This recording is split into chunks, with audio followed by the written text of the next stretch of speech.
I'm standing tall, gonna get there, I'm gonna fall. Vision the days when I wanna run, walk all the ways to sink everyone. Come on, come on, come on, come on, come on, all the way. Hey, salut! Bienvenue dans cette deuxième vidéo. Je suis contente de pouvoir la faire. Bon, alors je voulais commencer cette vidéo par vous dire que je suis loin d'être une professionnelle. J'expérimente cette vie dans la nature depuis 1 an seulement. Donc je ne suis pas parfaite, je fais des erreurs et j'apprends tous les jours. Et puis deuxième petit point, il y a des choses de ma vie privée que j'ai envie de garder privées et je pense que c'est normal. Donc on va commencer de suite. Alors qu'est-ce qui a fait que je suis là aujourd'hui et pourquoi je vis dans la forêt ? Alors je pense qu'en fait c'est toutes les expériences de la vie qui m'ont menée ici. Clairement c'est la vie qui m'a ramenée là. Alors qu'est-ce qu'il faut savoir sur moi ? Bien, moi je suis née et j'ai grandi dans une grande ville. Voilà, je suis une citadine à la base. J'ai jamais vécu dans la nature. C'est la première année que j'expérimente ça. Donc c'est tout nouveau pour moi. Donc j'ai fait mes études en ville, j'ai grandi en ville. Et quand j'ai eu mon bac à 17 ans, j'ai de suite voulu commencer à travailler en fait pour avoir mon autonomie financière. Donc j'ai travaillé, j'étais responsable de magasin et en fait très vite, pour tout vous avouer, j'étais un petit peu écœurée du commerce, clairement, puisque j'étais chargée notamment de faire les prix clients, ce qu'on appelle faire de la marge. Donc je recevais les articles avec les prix d'achat et je devais au moins multiplier par 2 pour revendre aux clients. Et je me suis très vite aperçue, en fait, outre le fait que j'adorais le contact client, que ça me déplaisait en fait de faire du bif, de l'argent sur le dos des clients. Ça faisait pas partie de mes valeurs profondes. Donc j'ai tenu le temps que j'ai pu jusqu'au jour où j'ai craqué. Donc dans cette vie de mes 15 à mes 22, 23 ans on va dire, je suis sortie en boîte, j'ai bu un petit peu d'alcool, je fumais beaucoup, j'ai fait de la photo. Toutes les semaines je sortais en ville, dépenser mon argent dans les vêtements, dans le maquillage, dans les chaussures, dans les sacs, etc. Et puis toutes les semaines c'était rebelote, je dépensais mon argent. Une vraie citadine en fait, je me posais pas vraiment de questions. Donc je vivais en ville, j'ai eu plus d'une dizaine d'appartements, du 100 mètres carrés au 10 mètres carrés. Et puis bien en fait toute cette course effrénée d'achat, de consommation, d'acheter tout le temps, de vouloir avoir le dernier truc. En fait, je me suis aperçue que c'était une course qui ne s'arrêtait jamais. En fait, c'était une course inarrêtable. C'est une spirale qui vous prend dans son antre. Et puis, vous consommez. Vous savez même plus pourquoi vous consommez, mais vous consommez. Donc, ajoutez à cela la pollution. En ville, il y a beaucoup de monde. Et je supportais de moins en moins ce monde. En fait, j'arrivais plus vraiment à apprécier l'humain, en fait. Parce qu'il y en avait trop. Et de voir tous ces gens entassés dans les métros qui allaient travailler, je me suis dit non, c'est pas possible, c'est pas ça l'humanité, il doit y avoir autre chose, quoi. En tout cas, moi, ça me convenait pas. Donc j'ai commencé à me poser des questions, à faire des recherches sur de nombreux sujets, allant des inégalités de ce monde, beaucoup d'inégalités dans ce monde. J'ai fait des recherches sur les religions, les énergies, la permaculture et forcément les vies alternatives. Il y a des youtubeurs vraiment qui m'ont beaucoup inspirée, comme Âme en chantier pour la néopsychologie. Vous avez Mouton Lucide, La Ferme Autonome qui sont vraiment top. En musique, Kenny Arcana. Donc j'ai vraiment cherché une solution. Je me suis dit, je peux pas vivre cette vie-là, autant me tirer une balle. Clairement, je supportais pas, je ne pouvais pas. Donc, heureusement qu'il y a cet instinct de survie qui vous pousse à vous battre et qui vous dit non, tu te bats. Donc, je me suis battue et ça m'a pris, donc, comme je vous l'ai dit, beaucoup de temps de recherche pour trouver un moyen. En fait, à l'époque où j'étais responsable de magasin, j'aurais pu faire un crédit pour m'acheter une maison. Mais un crédit sur 20, 30, 40 ans et forcément l'aliénation de devoir rembourser ce crédit et donc de travailler 20, 30, 40 ans. Et en plus, je me suis aperçue en ayant beaucoup d'appartements que quand on a beaucoup de surface, cette surface souvent ne sert à rien.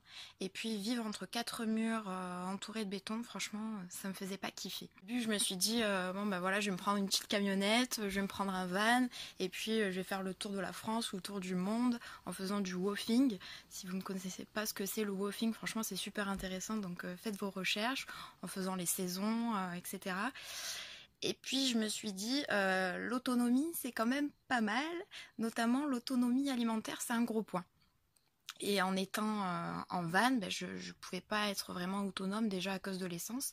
Ça m'embêtait éthiquement de consommer autant de pétrole pour pouvoir bouger. Franchement, c'est une super aventure. Peut-être que je le ferai un jour. Mais là, mes réflexions se sont plus accentuées sur le fait d'être autonome. Être autonome en eau, en électricité, en alimentation. Et de moins en moins dépendante de cette société. Du coup, ben, j'ai cherché un terrain non constructible, hein. J'avais pas 200 000 € sur le compte. J'ai failli partir dans le nord parce que là-bas bah, vous avez beaucoup de superficie pour un prix pas trop cher, notamment la Bretagne. Franchement, là-bas il y a vraiment des terrains pas mal. Mais étant du sud, aimant beaucoup le soleil, et puis même pour le potager, bon, c'était ma vision encore plus néophyte qu'avant, hein. Je me suis dit, ça sera plus facile, un climat tempéré, pas trop frais, et puis même pour vivre dehors, ce sera quand même plus pratique. Et du coup, ben, dans le sud, c'est cher, donc j'ai fait, on va dire, la concession de prendre une superficie un petit peu plus petite. Donc là, j'ai un terrain d'environ 5000 m², mais l'avantage, c'est que je suis entourée de forêts, en fait, qui n'appartient à personne, donc je peux quand même en jouir. Donc, qui veut dire terrain non constructible, ça veut dire pas de maison. Je n'ai pas de maison en béton. Donc, qu'est-ce que j'ai ? J'ai une tente, magnifique tente de réception qui me permet d'avoir ma cuisine, mon salon, d'être quand même à l'abri du vent pour se doucher parce que l'été c'est super sympa de pouvoir se doucher dehors, mais dès que l'hiver arrive, même sous la tente, c'est un petit peu compliqué, hein. J'ai eu la neige notamment cet hiver, c'est compliqué de se déshabiller, de se mouiller, puis de ressortir de la douche, hein. Franchement, je suis là pour vous dire la vérité. Donc il y a des jours, ça n'a pas été évident, mais étant donné que c'est un choix que j'ai pris, je l'assume, et puis on est tellement content une fois rhabillé, hein, que tout va bien. Et puis j'ai eu quand même des mois pour me préparer psychologiquement à cette vie peu plus dur, avec moins de confort, hein. Mais je dis moins de confort d'un point de vue français, mais une qualité de vie qui en vaut vraiment la peine. Donc à part la tente, j'ai un poids lourd. Un poids lourd, c'est pas considéré comme une caravane ou comme un mobil-home. Une petite nénette qui veut vous dire bonjour. Bonjour. Donc un poids lourd. Et j'ai un cabanon en pierre sur le terrain qu'il faut que je rénove, hein. Donc peut-être que dans 1 ou 2 ans, j'habiterai dans le cabanon en pierre. J'ai fait 1 an sans électricité. Je ne suis reliée à aucun réseau électrique ou eau. Voilà.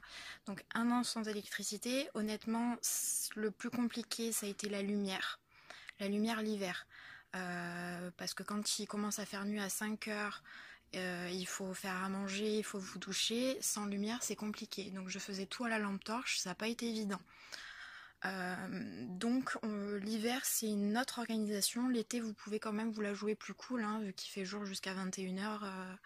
Voilà, jusqu'à 21 h, c'est quand même plus cool. Puis 1 mois seulement, j'ai 2 petits panneaux solaires, donc qui me servent pour la lumière, et peut-être pour l'été prochain avoir un petit frigo, hein. Là je viens de passer l'été sans frigo. Voilà.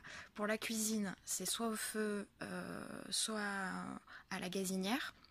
Et j'ai eu la chance de pouvoir récupérer les anciens meubles de la maison de ma mamie, et il y avait une gazinière notamment, donc c'est pratique. Pour faire chauffer l'eau aussi pour la douche l'hiver, hein, faut pas déconner non plus. L'été je ne fais pas chauffer l'eau pour la douche, mais l'hiver je me fais quand même chauffer une petite casserole d'eau chaude que je mélange à l'eau froide, et puis voilà, c'est très bien comme ça. Après pour l'eau. Alors l'eau, vous pouvez faire fabriquer un récupérateur d'eau de pluie, hein. Et puis sinon, il y a un forage pas très loin où j'ai la permission de pouvoir remplir mes cuves.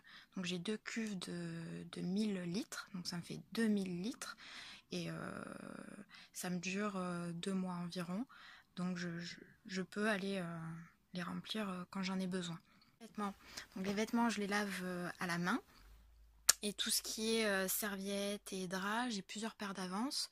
Donc quand j'ai beaucoup d'affaires sales, j'ai le village à moins d'une demi-heure en vélo, donc je peux descendre au lavomatique les laver, ou j'ai la voiture aussi, hein. Voilà. Et je suis trop contente parce que j'ai une copine là, qui va se débarrasser d'une machine à laver, donc je vais pouvoir faire le vélo machine. Voilà, je suis super contente. Et sinon, j'ai commencé le potager en permaculture. Donc ça prend du temps, hein. Pourquoi ça prend du temps? Parce que j'ai fait des buts de culture, ça demande aussi quand même de l'énergie, avec le bois mort. Monsieur Ferrer, le jardin du Graal sur YouTube, allez voir, franchement, tester et approuver, ça marche, je suis très contente. J'ai fait un test avec plusieurs légumes et donc pour l'année prochaine, je pourrai agrandir. Voilà, je voulais pas faire une vidéo trop longue, donc dans les prochaines, je vais pouvoir vous montrer vraiment mon installation concrètement, l'intérieur de ma tente, l'intérieur de mon camion, le cabanon peut-être, et je vous montrerai un tour du terrain avec les différents endroits de culture. Voilà, en tout cas, je suis vraiment ravie de vos retours positifs. Ça m'encourage beaucoup à continuer. Je suis contente que ça vous plaise. Voilà, le partage. Je pense que c'est ça qui est important aujourd'hui, l'échange de connaissances. Et si vous voulez continuer à suivre mes aventures, en savoir un petit peu plus davantage sur ce mode de vie, mon organisation et tout ce qui m'entoure, n'hésitez pas à regarder les prochaines vidéos. En attendant, je vous fais des bisous et je vous dis à la prochaine. Bye!